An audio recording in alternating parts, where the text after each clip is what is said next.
묵상할 말씀은 유다서 1장 말씀을 통해서 너희의 지극히 거룩한 믿음 위에 자기를 건축하며 이런 제목을 갖고 신앙의 기초와 그 내용에 대한 말씀을 함께 나누겠습니다. 말씀을 증언하겠습니다. 누군가 제게 질문을 했습니다. 목사님께서 이 시간까지 살아오시면서 인생에서 가장 잘한 일이 무엇입니까? 하고 제게 질문을 제가 들은 경우가 있습니다.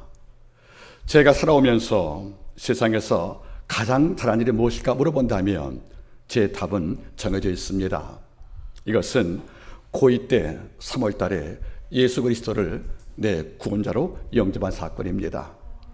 이 땅에 많은 즐거움과 또는 기쁨이 있었지만은 허물과 죄로 죽었던 내가 나도 모르는 사이에 이미 오래전에 날 위해서 십자가에 죽으신 그분의 은혜의 공로에 힘입어서 제가 믿음을 통하여 구원을 받게 된 사건을 알게 되었을 경우에 이보다 큰 즐거움과 희락은 제게 없었습니다. 그때가 바로 고2 때였습니다. 그런데 고2 때 예수 만나기 전까지 제 삶을 그렇게 순탄하게 예수를 만난 것은 아니었습니다. 고등학교 막 입학한 이후에 이전까지 아직까지 하나님이 없었던 제 마음속에 하나님의 말씀을 통하여 붙잡힌 사건이 없었던 제 마음속에 내 삶을 이끌어왔던 책 한 권이 있습니다. 즉 그리스도 밖에 있었던 내 삶을 인도했던 이끈 책 한 권은 바로 로마의 제국의 16대 황제였던 마르쿠스 아울레리우스의 명상록이었습니다. 마르쿠스 아울레리우스라는 그 현자, 정말 지혜로운 자의 글이 너무 좋았고 이해할 수 없었던 저는 그 글을 읽으면서 마음속에 참 많은 감동을 받았습니다. 여러분들, 아울레리우스 황제는 로마 시기에 기원 후 161년부터 180년까지 약 20년간 로마 땅을 통치한 현자였습니다. 어릴 때부터 얼마나 총명했냐면 마음도 기뻤다는 거지요. 늘 책을 놓지 않았고 황제가 된 이후에도 전쟁터에서 늘 일기를 쓰며 글을 읽었던 이런 지혜로운 철학자였던 분이 바로 그 황제였습니다. 그런데 어릴 때부터 그는 노예들의 고통을 알았기 때문에 자기는 귀족이었지만은 잠을 잘 때 따뜻한 침대에 자지 않고 찬 바닥에 잠을 잤답니다. 이걸 보고 황제가 물어봅니다. 너는 부유한 귀족의 자녀인데 왜 노예같이 찬 바닥에 잠을 자는 것이야? 물어봤을 경우에 이래 말합니다. 궁 안의 황제인 집안의 귀족인 나와 문 밖에 취해 뜨는 노예가 결코 다르지 않습니다. 어릴 때부터 이런 말을 살았기 때문에 이걸 봤던 하드리아스 황제가 어린 아울레리우스 봤을 경우에 이렇게 말합니다. 너는 내가 봤던 유일한 메리시노스, 즉 베리시모스란 말이 무슨 말입니까? 모든 사람 가운데 유일하게 참이었다, 이런 말이에요. 메리시모스, 너는 내가 봤던 모든 아이 중에서 가장 많은 사람 가서 진짜 사람이었다, 이런 평가를 들을 만큼 탁월한 사람이었습니다. 그런 전쟁터에서 절제라든가 금욕을 주장했던 스토아주의의 깊이 여러분들 명도가 되어서 수많은 글을 남겼는데 그의 내용이 함축된 것이 바로 명상록입니다. 예수 밖에 있던 나에게 큰 힘이 되었죠. 이 글을 보면 이런 글들이 있습니다. 1장을 보시면 이런 것부터 시작을 하지요. 나는 내 할아버지 벨룻을 통해서 벨룻을 통해서 마음속에 노여움을 다스리는 법을 일찍 배웠다. 나는 내 아버지를 통해서 남자다움의 의무와 그리고 겸손의 덕목을 배웠다. 나는 내 어머니를 통해서 사악한 생각을 버리는 방법들과 관용과 너그러움을 함께 배웠다. 나는 스승으로부터 편견과 비방을 하지 않는 걸 위해서 배웠다. 이런 글이 1장부터 시작을 합니다. 그 내용을 다 보면 너무도 감동이 되는 거예요. 이럴 때 예수를 몰랐던 제게는 고등학교 때부터 이 책이 참으로 마음에 나야만의 성경 말씀이었습니다. 이런데 이것이 깨져버리고 맙니다. 제가 거듭나서 성경을 보게 되었고 역사를 공부하면서 이 왕의 치적을 돌아보니까 놀라운 사건이 등장을 한 거예요. 이 황제가 이제 로마의 통치자가 되어서 막 정치를 시작하는데 갑자기 로마에게 5가지의 재앙이 왔습니다. 먼저는 큰 홍수가 와서 로마의 반이 잠겨버린 거예요. 다음에는 페스트가 와서 로마의 인구의 10만 명이 사망을 했습니다. 세 번째는 외국이 침공을 해서 국경이 정말 허물어지고 국가의 위기가 왔다는 겁니다. 더 나아가서 기근과 홍수가 왔으니까, 세금이 없으니까 국가의 경제가 어려워지어서 많은 도록들이 이 땅에 창궐했다는 것이 아니겠습니까? 더 나아가서 이 황제를 미워했던 일부가 반란을 도모했습니다. 이런 5가지의 악재가 오니까 이 황제는 갑자기 생각을 깨웁니다. 내가 통치할 때 로마의 땅에 이런 5가지 악재가 온 것은 이유가 있을 것이다. 이것은 로마가 믿어왔던 옛신들, 주피터, 다이아나, 헤르메스, 즉 올림푸스의 12신을 경배했던 이런 로마 옛신을 우리가 분노케 한 것이다. 즉 로마가 고대부터 믿어왔던, 바로 경배했던, 추앙했던 이런 로마 옛신을 지금 로마가 경배하지 않아서 신이 분노해서 이런 장이 왔다. 이렇게 하다가 답을 얻었습니다. 이것은 황제의 숭배와 로마에 믿어왔던 옛신을 경배를 고백했던 그리스도인 때문에 왔다는 것으로 답을 얻어버린 겁니다.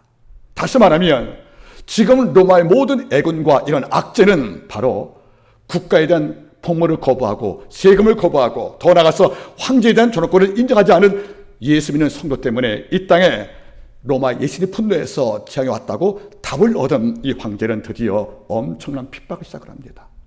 그래서 로마 역사상 가장 놀라운 핍박이 바로 이때부터 시작이 되는 것입니다. 결국 사도 요한의 제자였던 바로 서머나의 포리갑이 순교했고 초기 기독교를 변증했던 유스타니우스가 그때 순교했습니다. 바꿔 말하면 교회사에서 가장 뛰어난 학자들과 많은 교부들이 언제 순교당했냐면 바로 이 황제 때문이었다는 겁니다. 순간 제 마음속에 속상함이 있는 거예요. 예수를 몰랐을 때는 이런 현자가 있는가, 이런 오현재 황제가 있는가 마음을 좋아했지만은 예수를 만나보고 나니 이분이 우리가 알던 것과 다른 이면 속에서 현재 기독교를 엄청나게 박해했던 중심에 서 있음을 알게 되었다는 겁니다. 이제는 생각을 넓혀왔습니다. 그러면 이런 현명한 황제가 어떻게 국가의 재난을, 성도를 예수의 믿는 기독교인을 탓하고 희생양을 삼았을까? 이유가 하나가 있습니다. 그 삶을 꼼꼼히 돌아보니 그 황제의 삶의 기초를 이루는 부분이 바로 미신이었다는 겁니다. 별자를 믿었고 점쟁이의 말을 들었고 그들이 말한 것처럼 당신의 로마 예신을 분노케 한 예수라는 신을 믿었던 그리스도 때문에 이 장에 왔다는 것을 쉽게 믿을 만큼 미신에 빠진 그 삶의 기초 때문에 이런 황제가 지혜와 다르게 엄청난 악행을 자행한 것을 알게 될 경우에 저는 참 놀라게 되었고 이후로 그분의 사상과 글과 제가 결별을 하게 됩니다. 바로 이것입니다. 철학자였던 바로 이 황제가 미신에 빠졌다는 사실이 설명이 되겠습니까? 네, 이럴 수가 있다는 겁니다. 우리의 삶의 기초가 적어도 진리가 아닌, 즉 말씀과 성령이 아닌 다른 것이 기초고 있다면, 다른 것에 우리가 중심을 두고 있다면 이 황제의 잘못을 우리가 반박할 이유가 충분히 있다는 것을 우리 부정할 수 없다, 그런 말입니다. 오늘날 이 사회를 어렵게 만들고 큰 범죄를 지는 자가 배우지 못한 분들이겠습니까? 아닙니다. 배우신 분들, 회계를 알고 장부를 쓸 줄 아는 은행에서 탈세와 여러분들 불법 대출을 주는 것입니다. 여러분, 배우지 못한 분들은 겁나서 큰 죄 못 지고 삽니다. 오히려 배운 사람들이 그 지식을 갖고, 그리고 어쩌면 높은 자들이 이 권력을 등에 업고 수많은 죄를 설계하고 진행하고 이걸 은폐하는 이런 죄를 짓고 사는 거 봤을 경우에 한 사람의 아름다움은 지식에 있는 것이 아니고 권에 있는 것이 아니라 그 삶이 어디에 기초하고 있는 것인가 여기 있다는 걸 알게 된 것이 아니겠습니까? 오늘 이 부분을 함께 나누기를 원합니다. 여러분은 삶의 기초에 어디를 두고 있습니까? 여러분의 삶의 기초를 어디에 근간하고 있습니까? 더 정확히 말하면 여러분을 움직이는 힘이 누구며 무엇인가에 대해서 여러분들 어떤 답을 갖고 있습니까? 만약 우리가 예수 믿고 있으면서 내 모든 결정하는 힘이, 내 모든 행동의 근간이 말씀과 예수가 아니고 다른 것에 의지하고 있다면 우리는 잘못 믿고 있다는 겁니다. 저는 늘 드릴 말씀이 있습니다. 바르게 믿는 것이 잘 믿는 것입니다. 뜨겁게 믿는 것이 그 다음이라는 것이요. 우리가 먼저 바른 진리와 바른 교리와 바른 신앙으로 내 영을 채우고 여기에 위해서 우리가 사는 것이 바로 옳은 신앙인데, 오늘날 많은 사람들은 동일한 성결 갖고 살지만은 삶의 기초가 다른 곳에 있습니다. 어떤 분들은 극단적 신비주의에 의지합니다. 물론 성경은 신비를 부정하지 않습니다. 존재합니다. 그런데 하나님의 말씀을 넘어선, 말씀을 앞서간 잘못된 신비주의에 신앙에 기초를 두고 살면 그들은 하나님의 말씀과 어긋나는 삶을 살 수밖에 없는 것을 우리가 많이 경험을 했습니다. 어떤 분들은 신앙 자체가 너무 정치화가 돼서 신앙을 정치 운동으로 펼칠 심정도 우리 가운데 없지 않다는 것입니다. 그래서 예수의 비폭력 평화주의를 잘못 국회에서 군에 가서 총을 잡을 수 없다는 이런 사상까지 이끌어가서 많은 사람의 마음속에 놀라움을 입자가 있는 것이 아니겠습니까?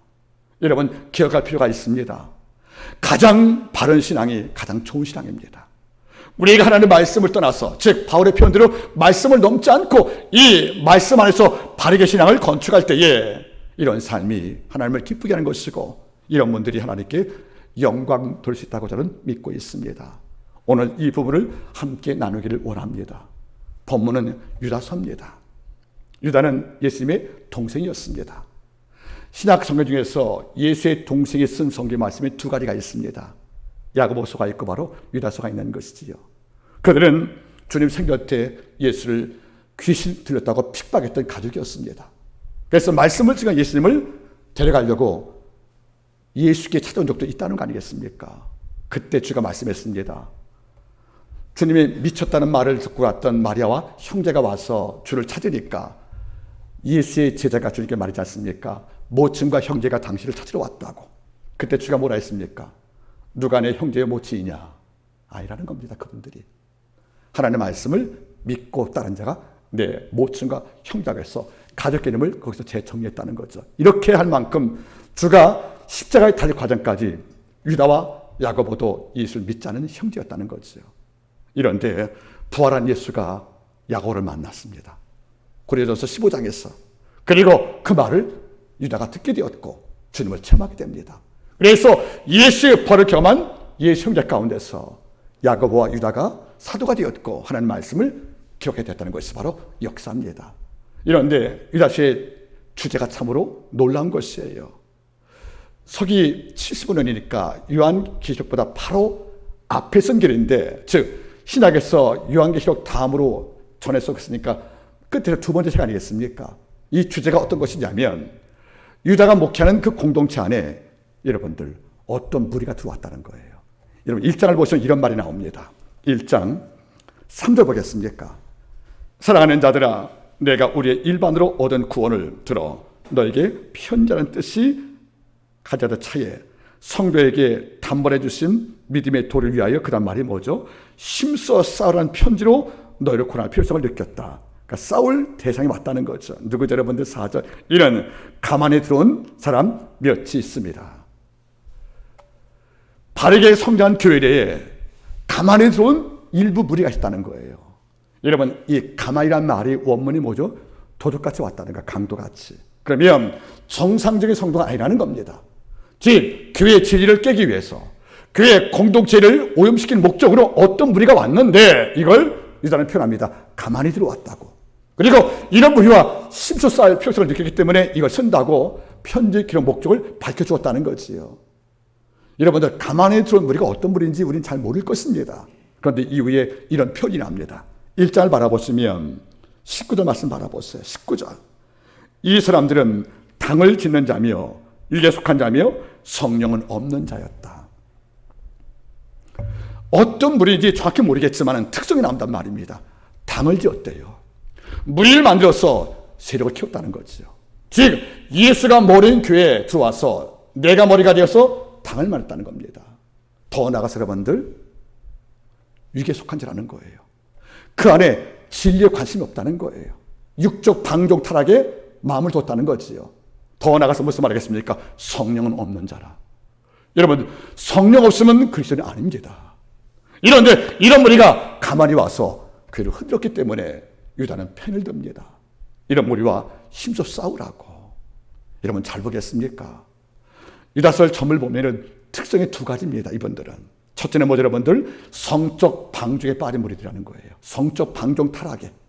더 나아가서 여러분들, 그들은 천사를 숭배하는 목적으로 좋았다는 겁니다. 이런 교리를 갖고 나서 교회에 가만히 왔다는 거예요. 은밀히 마치 성도인 양. 이걸 유다가 간파한 겁니다. 안 되겠다. 이 무리와 힘써 싸워야겠다.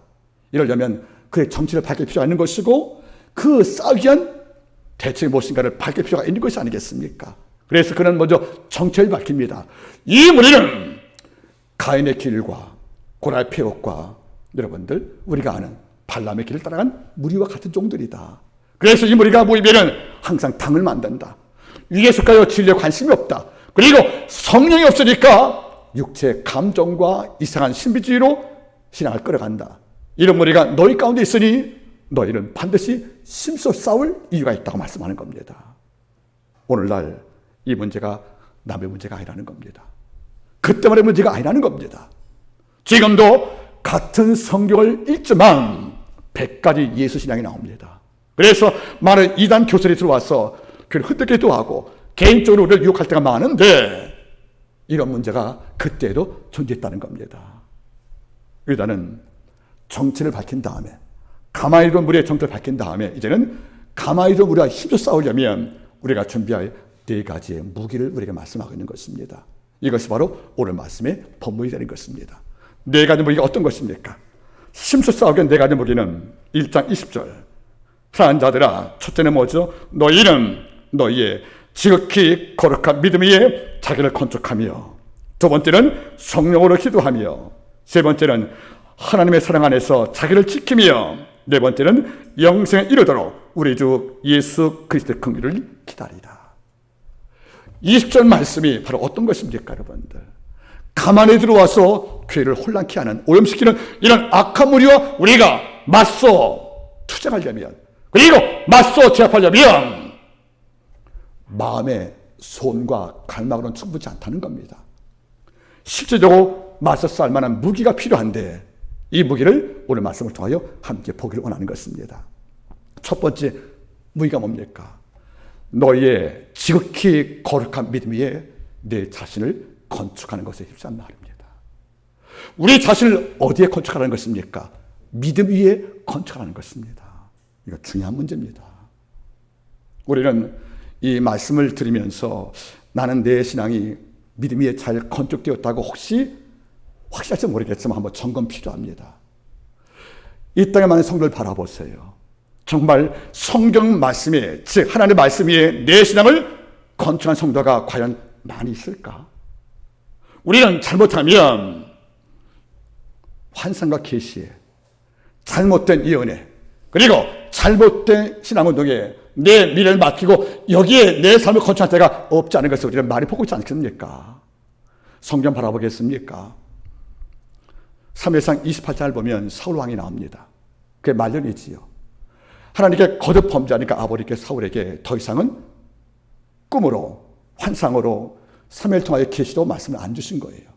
그래서 사무엘이 사망을 했습니다. 이런데 전쟁이 난 거예요. 이러니까 사울왕이 버림받은 왕으로서 살아갈 때 하나님이 그에게 어떤 하나님의 말씀을 통하여 위로하지 않으니까 이 사울왕이 갑자기 28장에서 누굴 찾아갑니까? 엔돌의 신접한 무당을 찾아갑니다. 무당을 찾아가서 죽은 사무엘을 다시 보여달라고 영매수를 요구하는 거예요. 영매수를. 성경 말씀과 맞지 않습니다. 신명기의 언약은 귀신과 접촉한 영매수를 돌로 쳐 죽일지니 하나님은 이걸 기뻐하지 않거든요. 이건 귀신의 역사니까. 이런데 하나님을 통하여 왕으로 세움받은 사울 왕이, 그리고 예언자 사무엘 쪽에서 하나님의 말씀을 들었던 이 사무엘이, 사울 왕이 어느 순간 급하고 마음이 불하니까 누굴 찾아갑니까? 귀신을 찾아가서 무당한테 도움을 구하는 겁니다. 그러면 이 사울 왕의 믿음이 지금 어디 기초한 것입니까? 믿음 아니었다는 겁니다. 우리 어려움 당할 때 혹 점치러 갑니까? 장난이라도 컴퓨터 점치는 거 아닙니다. 장난이라도 신문에 오늘의 운세 보고 복권 사는 거 아닙니다, 여러분들. 그리스도인은 운명밖에 존재해요. 섭리 안에 존재하는 말이에요. 아버지가 우리를 불러서 당신 백 삼으신 이후에는 우리의 전체 모든 삶이 하나님의 지배와 통제와 그리고 관리와 설계 속에 포함되어 있다는 겁니다. 세상에 우리한테 어떤 운명을 제시해도 이것은 우리와 상관이 없다는 것입니다. 우리는 귀신의 말에 의해서 내 인생을 결정하는 이런 육체의 사람들이 아니라 하나님의 창조의 섭리와 경륜 속에 살아가는 하나님의 백성이라는 겁니다. 사도 베드로가 말합니다. 너희는 택하신 족속이여 거룩한 백성이라고요. 이런 우리가 여러분들 예수 안에 거하면서 어려움 당할 때 여러분들 잘못된 예언자 신비주의 찾아가서 여러분들 안수받고 이상한 예언 듣고 이상한 환상을 통하여 여러분들 우리 신앙을 전부 지배하게 만든다면 우리 영을 강탈당하는 것이 아니겠습니까? 이뿐만 아닙니다. 사무엘상 4장을 보시면은 아직 왕이 없었던 이스라엘 나라에 블레셋과 전쟁이 벌어진 거예요. 그런데 블레셋은 철기문 하니까 모든 병기가 강인한 쇠가 아닙니까? 이러니까 연전연패하는 거예요. 결국 아벡 전투에서 패했던 이스라엘 장로들이 돌아와서 긴급 대책회의를 했답니다. 우리가 왜 지는 것이냐, 저 국가에게. 저 할례 받지 못한 백성한테 우리가 왜 지는 것이냐 하고 할 때 한 사람이 의견을 제시합니다. 이방인들은 전쟁터에서 자기를 보호하는 신의 신상을 데려와서 신상에 절하고 나서 전쟁할 때 그 신의 도움으로 전쟁 이기고 있는데 우리를 여호와 종교의 신상이 없잖아요. 금지했으니까. 이러니까 우리가 전쟁의 진유는 신상이 없기 때문이라고 답을 내는 겁니다.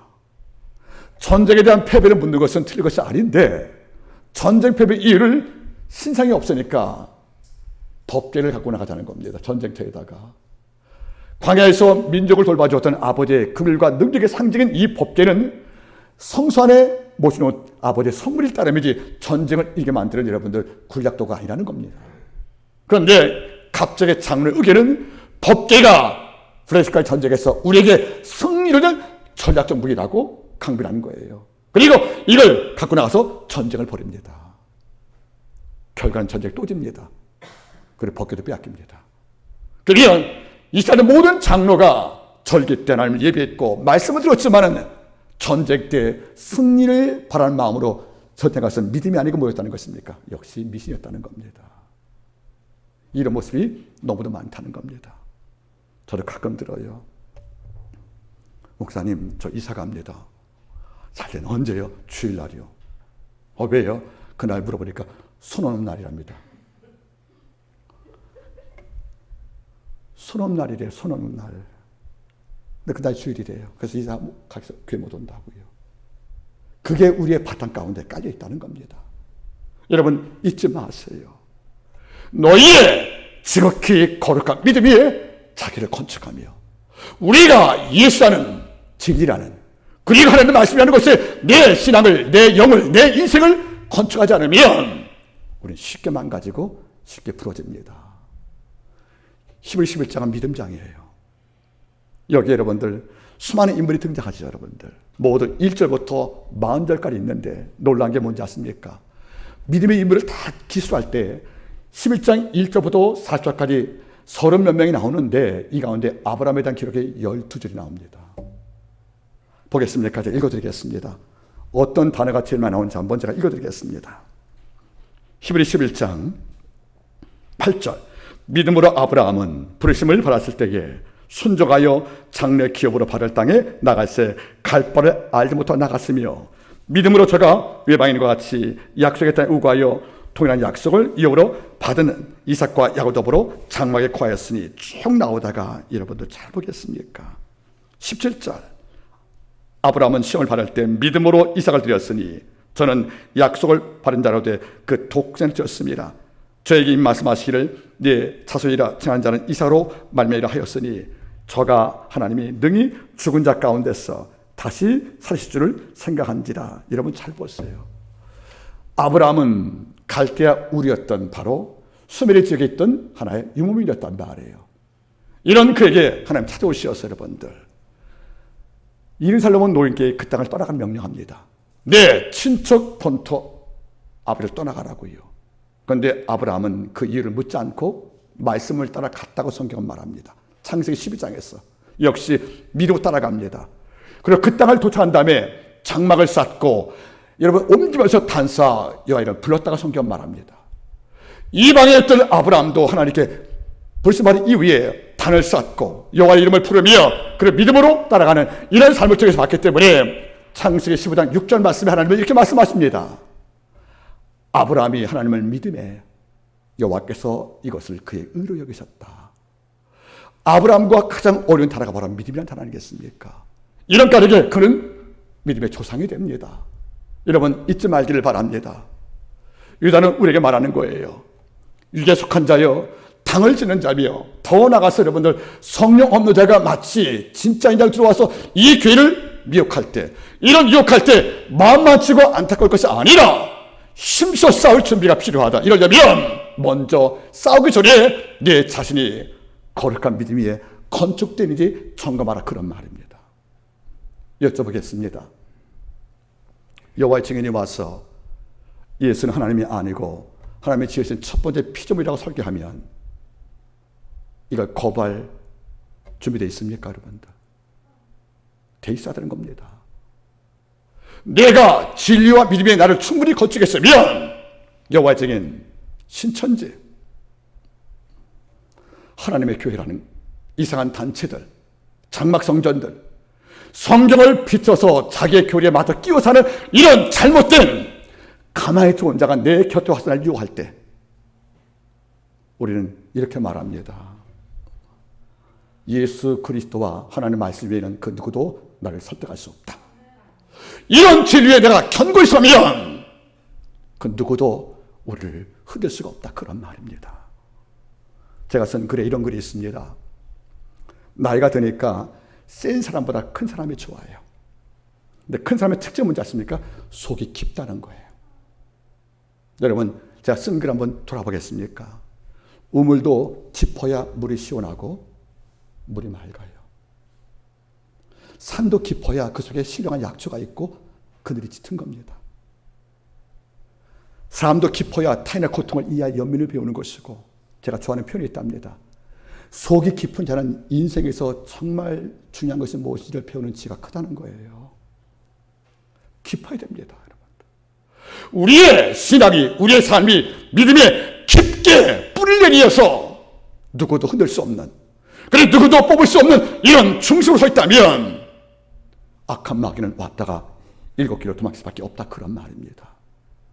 우리가 진리에 확신이 없으니까 말씀과 깊이 교제해서, 제가 좋아하는 표현 하나님 말씀이죠. 내 속에 주의 말씀이 힘있고 흥하여 세력을 얻는 영을 못 갖고 있으니까 툭 치면 넘어지는 거예요. 풍전통화처럼 불면 꺼진단 말이에요, 여러분들. 작은 불은 바람 불면 꺼지지만 큰 불은 바람 불면 산불 될 만큼 강하다는 겁니다. 잊지 마십시오. 물어야 됩니다. 지극히 거룩한 믿음이 나를 건축했는가? 이런 작업이 점검이 안 되면 우리 어느 순간에 연약한 선비같이 말은 번지로 하고 생각은 고상한데 막상 전투임할 때 여러분 전투력이 없는 이런 성도 안에서 매일 패배를 맛볼 수밖에 없다는 것을 잊지 말기를 부탁을 드리는 것입니다. 보시겠습니까? 저는 여호사밧 왕을 참 좋아합니다. 여호사밧 왕, 역다 20장 2절 보시게 되어지면 어느 순간에 모압과 암몬과 마온 족속이 기습을 하는 거예요. 선전포고도 없이. 이러니까 이 왕은 놀란 거 아니겠습니까? 그런데 암몬, 모압, 마온 족속은 이스라엘 땅을 동쪽부터 남쪽까지 다 감싸고 있는 거예요. 이러니까 동쪽, 남쪽, 서쪽까지 이걸 왔기 때문에 이 국방 방위가 쉽지가 않은 거예요, 대응이. 이럴 때 여호사밧이 뭘 듣겠습니까? 성경 3가지를 말합니다. 먼저 왕이 스스로 배옷 입고 금식하며, 왕부터 금식했다는 거예요. 다시 말하면 군대를 정렬하고 전략회의를 여는 것도 물론 필요하지만 먼저 아버지 앞에 하나님의 능력을 이 땅 민족에게 이끌어올 수 있도록 왕부터 금식했다는 겁니다. 뭘 입고? 죄 지은 자 배옷 입고. 두 번째는 백성한테 중보 기도를 부탁합니다. 이 싸움은 내 싸움이 아니라 우리 모두의 싸움입니다. 이럴까 이게 내 혼자로 감당 못하니 중보 기도로 민족을 위해서 날 위해서 함께 도움을 요청할 때 백성은 응했다는 겁니다. 세 번째는 왕이 지침을 끌어안고 금식하며 기도한 백성 앞에 승리의 기도를 선포합니다. 왕이여, 나는, 하나님이여, 나는 이 적군을 칠 능력이 없습니다. 그러하기에 나는 하나님을 의지하나이다. 이 왕이 무엇을 의지하는가? 이 전쟁의 승리 위해서 왕이 택한 전략이 무엇인가? 이것은 전략회의가 아닌 여호와를 의지한다고 고백하는 거예요. 그때 하나님은 감동을 주었습니다. 거룩한 옷을 입고 성가라면 앞에 세우거라. 그래서 하나님을 찬양케 합니다. 군가가 필요할 때 뭘 불렀다고요? 성가를 부른 거예요. 군대가 필요할 때 찬양하는 백성을 앞에 세웠다는 겁니다. 성경 말이죠. 저희가 찬양할 때에 여호와께서 그 군대를 패하겠다 말 나오잖아요. 잊지 마세요. 풍랑의 위기 속에서 이 왕은 자기의 철저한 것을 왕권이 아닌, 군권이 아닌, 그리고 나가서 전략이 아닌, 여호와여, 나는 이 적군을 감당할 힘이 없사오니 오직 주만 바라보나이다. 하나님께 뿌리를 내리고 여기에 몸부림을 때 여호와는 칼 쓰지 않고도 이 땅에 전폭적 선의를 제게 주었다는 겁니다. 전 여러분들이 하루하루가 모래가 아닌, 자갈이 아닌 진리의 터 위에 세워지길 바랍니다. 그러면 적군은 우리와 싸움을 감히 도발도 못하는 거 아니겠습니까? 두 번째가 있습니다. 성령으로 기도하며. 성령으로 기도하며. 이제는 날 점검했어요. 내 삶의 기초, 내가 어려움 당할 때 누굴 제일 먼저 찾으며, 내가 고통을 당할 때 내가 누구를 의지하며 이 답을 얻었습니다. 두 번째는 성령으로 기도하며. 비슷한 하나님의 말씀이 또 하나 있죠. 에베소 6장 18절 말씀. 오직 모든 일에 기도와 간구를 하되 무시로 성령 안에서 기도하며. 여러분 잘 보시겠습니까? 사도 바울께서도 마찬가지고 오늘 유다도 마찬가지입니다. 우리가 무시로, 즉 때와 시간이 없이 길을 만들어서 성령 안에 기도할 때 악한 자의 영이 내 영을 삼킬 수가 없다, 그런 말이에요. 우리가 성령으로 기도할 때 우리 영은 춤을 추는 것입니다. 우리가 성령으로 늘 기도할 때 우리 영은 약한 영이 아니고 이 땅을 지배했던 창조의 역사이기 때문에 어둠의 영은 내 삶을 삼킬 수가 없다, 그런 말이에요. 생명이 사망을 삼키듯 성령을 기도하면 유혹하는 모든 이단의 모든 악한 영은 우리한테 머리를 밟을 수밖에 없다, 그런 말입니다. 성령으로 기도하면 세밀한 음성을 들을 수 있는 귀가 맑아집니다. 청감 능력이 있는 거예요. C.S. 루이스는 우리에게 이런 말을 했습니다. 이중 듣기가 필요하다. 이중 듣기. 따라서 이중 듣기. 이게 무슨 말이냐면 크리스찬들은 이중 듣기가 필요하다는 거예요. 첫째는 뭐죠, 여러분들? 최고 사건의 배경이 뭡니까? 바로왕의 압제에서 노동했던 이스라엘 백성이 땅에서 울었잖아요, 그렇죠? 이 울은 사실을 하나님이 들었다는 거죠. 우리가 이 땅에서 교회 밖에 또는 성도들이 살면서 아파하는 시험소리가 있습니다. 이것도 우리가 들어야 됩니다. 이게 첫 번째 듣기예요. 또 하나의 듣기가 뭔지 아십니까? 성경 말씀을 읽으면서 기도하면서 하나님 음성을 듣는 거예요. 이게 이중 듣기입니다. 그런데 오늘 보세요. 성령으로 기도하면 이중 듣기가 가능하다는 거예요. 어떤 성도가 내 곁에 앉아서 기도할 때 울어요. 평소에는 몰랐어요. 그런데 기도에 담기는 내용이 내가 이해가 되는 거예요. 아, 이분이 이런 아픔이 있구나 하고 이걸 듣게 되는 귀가 이런 겁니다. 언제? 성령으로 기도할 때. 그리고 하나님의 말씀을 들을 때, 성경을 읽을 때, 그리고 돌아가서 묵상할 때 골방에서 소음에 가려서 안 들렸던 하나님의 음성이 내게 정확히 들리는 것입니다. 성령으로 기도해야 분별력이 오는 것이고요. 주의 음성을 듣기 때문에 속죄할 수가 있다는 것이 아니겠습니까? 성령으로 기도하지 않으면 우리 뭡니까? 위기의 사람이 됩니다. 내 감정으로 판단하고 내 경험으로 판단할 수밖에 없다, 그런 말이에요. 우리는 사도행전 볼 때 두 사건이 묵상할 필요가 있습니다. 먼저 8장 사건이에요. 빌립이라는 여러분 집사가 있습니다. 그가 어느 날 묵상하는데 예루살렘의 명절을 맞이해서 에티오피아의 여왕 간다게 네시가 예배로 왔잖아요, 여러분들.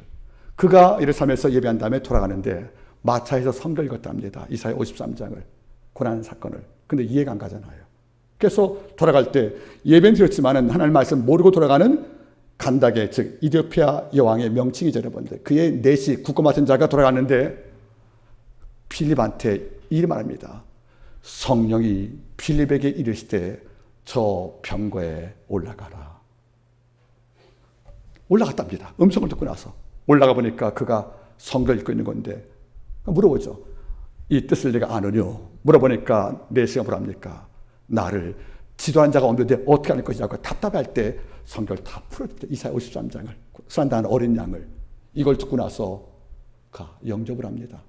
마천에서 세례를 받는 거예요.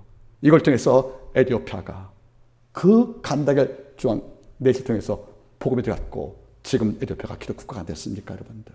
그러면 병거에서 성경을 읽고도 예배는 드렸지만은 말씀을 모르고 살던 이 권력자였던 바로 넷이, 즉 간다게 왕의 측근인 이 자가 성경 읽을 때 누군가 해석을 해주면은 그가 말씀을 이해할 것이고 이 말씀을 돌아가서 왕에게 전달할 것이고 이걸 통하여 복음의 통로가 될 것을 알고 있는데 아버지가 누굴 택했습니까? 필립을 택했다는 거죠. 그런데 필립한테 이 사실을 지시한 것이 누구죠?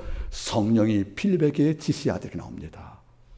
평소 그가 유괴 속했다면, 성령과 불화했다면, 성령과 먼 관계였다면, 그리고 당을 치는 자였다면 병거에 올라가라는 성령 음성을 경찰할 수 있겠습니까? 못한다는 겁니다. 성령을 받은 필립은 늘 기도했고 하나님 음성에 민감하게 바라할 준비가 되었기 때문에 필요할 때 주께서 비상적으로 필립아 급하다, 달리는 마차에 올라가라고 이 명령을 바로 수납을 했고 이걸 복종하여 그 땅에 복음 통로의 시발점을 창조했다는 겁니다. 하나님은 성령으로 기도한 자에게 말씀을 주시는 거예요. 당신을 맡기는 겁니다. 100번, 1000번 이야기해도 영이 죽은 자에게는 일을 못하니까 하나님 일을 할 수 없는 것이 아니겠습니까? 이것만이 아닙니다. 사도행전 20장을 보시면 사도 바울이 나와요. 그는 마음이 뜨거운 자입니다. 32살 때 예수를 만났어요. 부활한 예수를. 내가 죽이려 했던 예수가 메시아라는 걸 알고 충격을 받은 거예요. 3년간 사막에서 다시 구약을 묵상을 했고 결국 십자가 달린 예수가 저주받은 것이 아니라 우리의 저주를 대신받은 것이다. 이걸 알고 나서 그는 회심을 합니다, 여러분들. 그래서 돌아와서 말씀을 증거하는 열정이 있었는데 뭐가 눈에 보입니까? 소아사 땅이 보이는 거예요. 소아사 땅. 뭐 에베소, 빌립보 이런 마을들이. 그래서 뭐죠? 여기에 가려고 애쓸 때 성경 말합니다. 성령이 바울에게 아시는 것을 막건을. 이걸 순종합니다. 그래서 여러분들 그가 비두니아를 가지 않고 발길을 바꿔서 어디를 갑니까? 마게도냐를 가서 빌립보 교회를 세우고 이 빌립보 교회가 유럽의 최초가 된 것이 아니겠습니까? 여러분 잘 보세요. 바울이 만약에 육적 고집에 쓰인 자였다면 하나님이 소아시 때 복음을 증거하는 것이죠. 복음 증거하는 것인데 왜 막습니까? 이 지역이 내가 성장한 마을이기도 하고 이 지역이 어떤 곳입니까, 여러분들? 유대 문화가 있는 곳이기 때문에 복음 전파가 쉽단 말이에요. 빌립보 여러분들 유럽 아니겠습니까? 이러면 당장 결심해지려면 소아시아가 안 돼. 성령이 막았다는 거예요. 근데 막아도 만약에 바울이 성리로 귀한 중이 아니었다면 막아도 그는 갈 거 아니겠습니까? 이런데 막을 때 복종했다는 겁니다. 왠지 아십니까? 늘 성령을 기억게 된 것입니다. 그가 에베소 교회한테 무시로 성령 아래서 기도하면 말을 교만한 것이 아니고 자기 삶에 실제했기 때문에 그는 그렇게 기도한 중에 성령을 쫓고 결국 복종을 해서 마게도냐 그리스 마을의 말씀을 증거할 때 이걸 통하여 전 유럽이 지금 복음에 참고가 안 되었습니까? 바로 이것입니다. 여러분 성령으로 기도하는 훈련을 하셔야 합니다. 그냥 유기기도가 아니고 성령 충만한 가운데 그리고 성령의 인도하심에 따라서 그리고 성령의 기뻐하는 바대로 우리가 기도하면 기도 후에 놀랍게도 내 마음속에 알 수 없는 지혜와 분별력과 통찰력과 그리고 여러분들 판단력이 올 것이고 우리의 귀가 청각이 밝아지어서 세미한 귀 음성을 들을 수 있는 엘리야가 될 수가 있다. 그런 말입니다.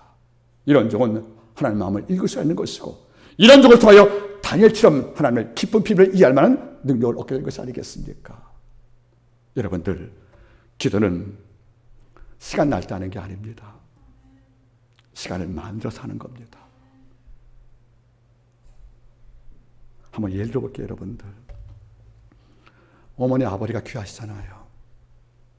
그분이 좋은 날 맞이할 때, 선물 준비할 때 내가 다 쓰고 남은 돈 갖고 합니까, 여러분들? 미리 준비하잖아요, 그렇죠? 하나님이 내일 다 마치고 시간 나니까 기도를 한번 해볼까? 물론 이것도 고마운 일일 거예요. 그런데 아버지 볼 때는 당신 기도에 맞지 않는 거죠. 따라하세요. 무릇 경건한 자는 기회를 타서 기도할지라. 기회를 만드는 거예요. 여러분, 악한 마귀가 우리가 골방 가서 기도할 시간을 허락할 것 같습니까? 분주하게 만들고 마음이 상실 주어서 기도할 용기도 빼앗아 버리는 것이고, 기도응답 더디게 만들게 착하게 만들어서 기도에 대한 회의하게 만드는 것, 이런 모든 게 있기 때문에 성경 말씀하는 거예요.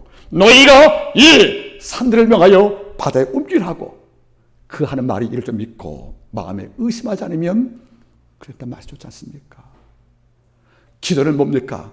규칙적으로 하는 겁니다. 내가 시간을 정해서 어떤 이유든 간에 이 시간을 빼앗기지 않는 것입니다. 그리고 기도 시간이 빼앗기지 않도록 약속을 그 시간과 다르게 잡는 것이 아니겠습니까? 이런 훈련이 반복되면 하루란 차이가 너무도 큰 거예요. 하루가. 여러분, 하루의 차이가 작다고 생각하지 않습니까? 하루하루 쌓인 기도가 1년 되면 태산을 10번 옮기는 겁니다. 홍해를 가르는 거 아니겠습니까, 여러분들? 왜 갈렙이 여호수아보다 더 위대하고 훌륭한 인격을 지녔지만은 모세 사후에 갈렙이 여호수아가 왜 모세의 후임자가 되었습니까? 모세가 성막을 떠나서 장막을 떠나서 기도하려고 어디 갔습니까? 회막을 들어간 거예요. 회막을. 이거 기도할 때 회막 밖에서 모세를 누가 지켰습니까? 여호수아가 기도하는 회막에 모세를 지키는 문지겠다는 거죠. 그 당시 회막은 장막이니까 모세가 장막 안에서 기도한 내용이 들립니까, 안 들립니까? 다 들린단 말이에요. 그래서 40년간 모세가 회막에서 죽게 기도할 때 이 모든 기도 내용을 문 밖에서 여호수아 들었고, 기도할 때마다 아멘으로 영접을 했고 그 일을 배워서 기도의 삶이었기 때문에 여호수아는 후임자가 된 것입니다. 여러분들, 어려움 당할 때 내 어려운 문제를 도와줄 지혜로운 자는 다른 자가 아니에요. 늘 성령으로 기도한 자를 만나서 지혜를 게 맞다는 겁니다. 그런데 말이 어눌하기도 하고 때로 당장 급한 답으로 쓸 만큼 매끄럽지 못한다 할지라도 돌아보면 그 말이 성령 음성 같을 때가 참으로 많다는 것입니다. 성령으로 기도하시기를 바라겠습니다. 세 번째가 어떤 것입니까, 여러분들? 하나님의 사랑 안에서 너희를 지키라는 거예요. 하나님의 사랑 안에서 너희를 지키며. 여러분, 지킨다는 말은 무슨 말이겠습니까? 누군가 나를 공격한다는 거예요. 누군가 나를 넘어뜨리려고 준비하고 있다는 거예요. 이러니까 깨어서 날 지키되 조건이 뭐지 않습니까? 하나님의 사랑 안에서 한 뜻이에요, 여러분들. 여러분, 돌아보시기 바라겠습니까? 어려움 당할 때 누가 나를 넘어뜨리는 것이 아니에요. 내가 내 스스로 넘어지는 거예요. 누구 때문에 죄 짓는 게 아니에요. 내가 죄에 대한 유혹을 받고 있는 것이 아니라 죄를 꿈꿨다가 유혹받게 되는 범죄하는 거란 말이에요. 그러니까 나를 넘어뜨리는 것은 남이 아니라 내가 나를 넘어뜨리는 거예요. 그런데 여러분, 잘 보겠습니까? 하나님이 내 기도응답이 더디 와서 기도할 필요가 있어? 기도 회의론자들. 열심히 수고하고 노력했지만은 경제 부가 성장이 안 되어서 늘 가난해요. 정말 아버지가 생사화복의 주권자마저 이럴 때가 있다는 거죠.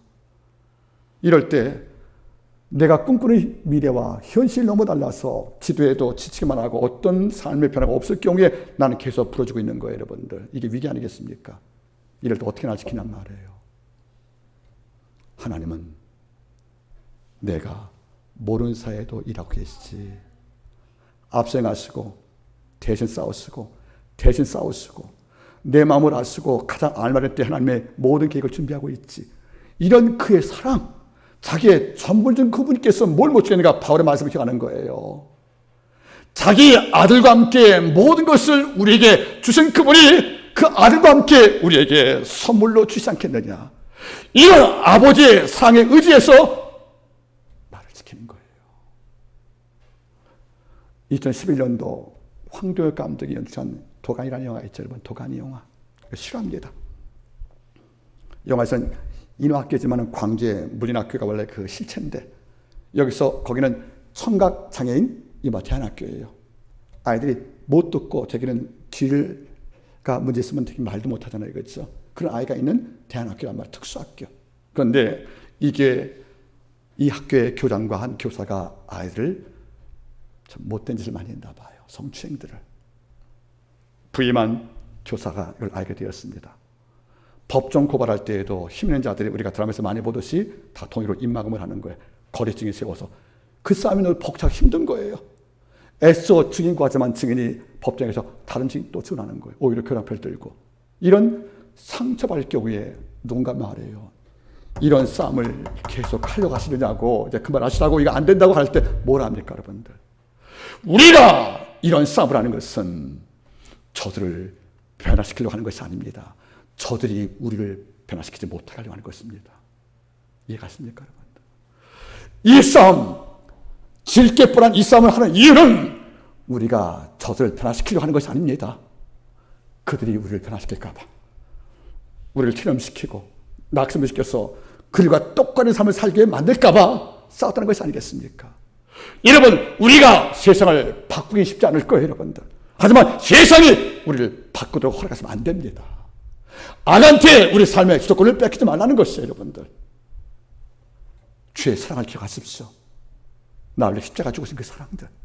그리고 성령을 주셔서 내 근심도 하시는 그분께서, 그리고 매 순간 하늘 보좌 위에서 나를 충고하시는 그의 사랑을 한다면 이걸 믿고 두려움 속에 살지 말고 담대함으로 날 지키라, 그런 말 아니겠습니까? 저는 가끔 그걸 느껴요. 골로새 3장 1절 말씀 보시면은, 그러므로 그리스도 예수를 너희가 주로 받았으면 위의 것을 찾으라. 거기는 그리스도께서 하나님 우편에 앉아 계시느니라. 위의 것을 찾고 아래 것을 찾지 말란 말씀이 나오잖아요. 그래요. 위의 것 바라보세요. 거기 누가 있습니까? 보좌 앞에서 누가 있다고요? 예수께서. 뭐하고 있습니까? 로마서 8장 우리를 위해 중보하시느니라.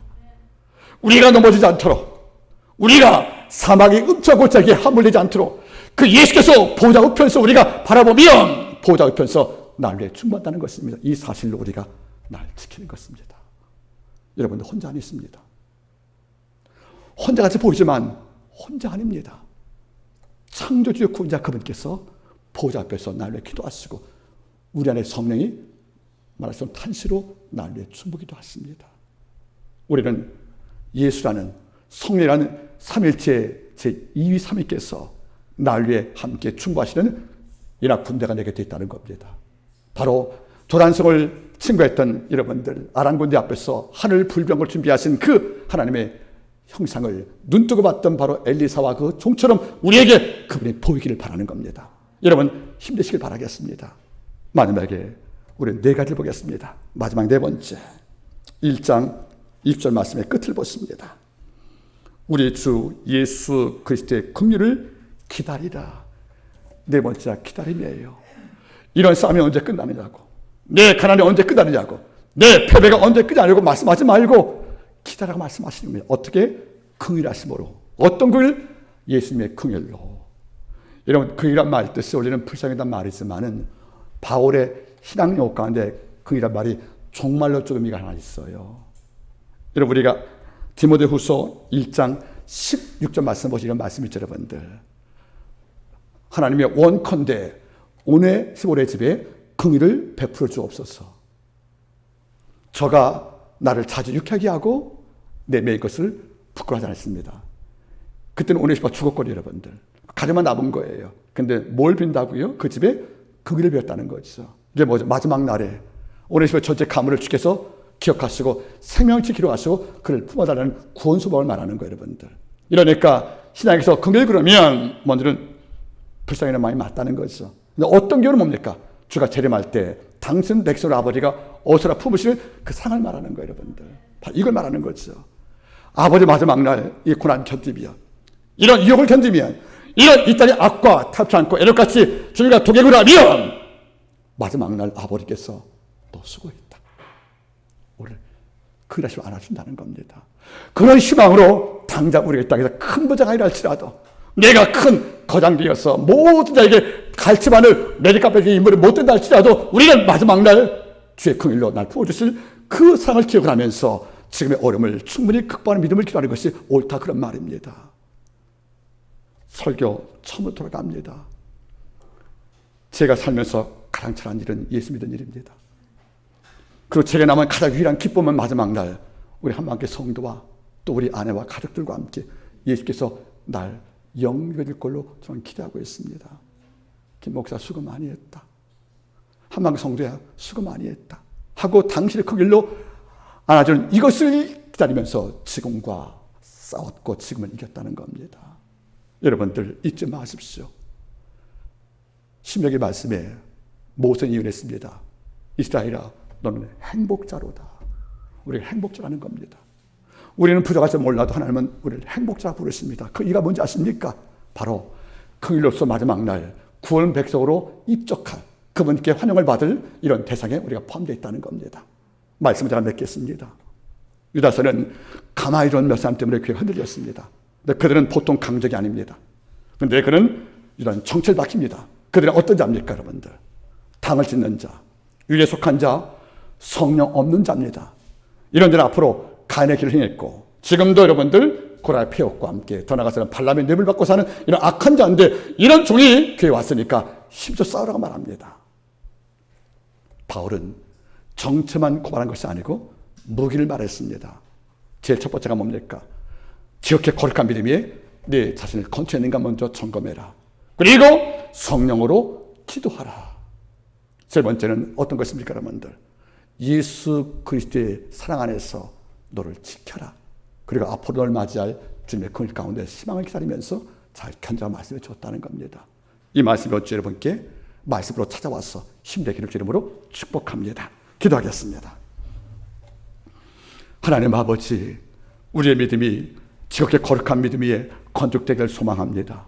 성령으로 기도하기를 소망합니다. 하나님의 사랑 안에서 나를 지키기를 원합니다. 예수 그리스도 속에서 기다리며 지금 싸움에 최선 다할 때 마지막 날 우리 구원 역사가 선포가 안 됐겠습니까? 주여 도와주시옵소서. 이기심을 함께하는 힘을 주심을 통하여 우리의 싸움이 충분히 승리할 것을 믿고 감사드리며 모든 말씀을 예수님의 이름으로 기도드리옵나이다. 아멘.